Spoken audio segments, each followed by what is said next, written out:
মন্দিরে যাচ্ছিস? ঠিক বেরোবার সময় পিছু ডাকে। হ্যাঁ যাচ্ছি। কেন? আমিও যাব।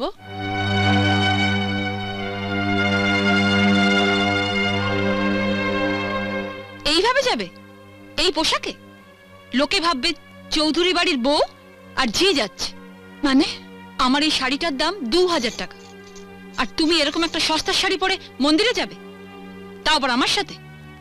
তোমার মান সম্মান না থাকতে পারে, কিন্তু আমার আছে। ও এই কথা। তুই দাঁড়া, আমি এক্ষুনি শাড়িটা বদলে আসছি। এটা ধর।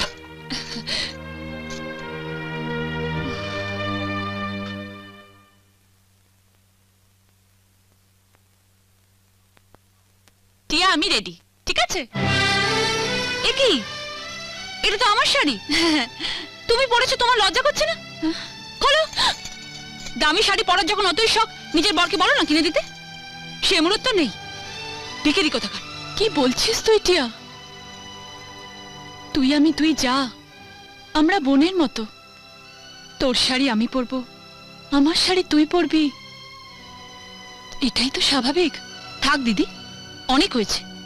আবার না বলে বসো তোমার বরকে আমি রাখবো, আমার বরকে তুমি রাখবে, সেটাও স্বাভাবিক। টিয়া কি আবার চোখ রাঙানো? খোলো খোলো বলছি আমার শাড়ি। খোলো, খোলো, টিয়া, খোলো আমার শাড়ি, ছেড়ে দাও। টিয়া, ছাড়ো আমাকে। খুলে দাও আমার শাড়ি, দাও আমার শাড়ি। কি বলেছো? খোলো, খোলো, টিয়া, খুলে দাও আমার শাড়ি। কি হলো? খুলছো না কেন? খোলো, টিয়া, আমার শাড়ি দিয়ে দাও, দিয়ে দাও আমার শাড়ি। আমি খুলে দিচ্ছি, আমাকে ছেড়ে দে। খোলো, ছেড়ে দে। খোলো আমার শাড়ি, খোলো।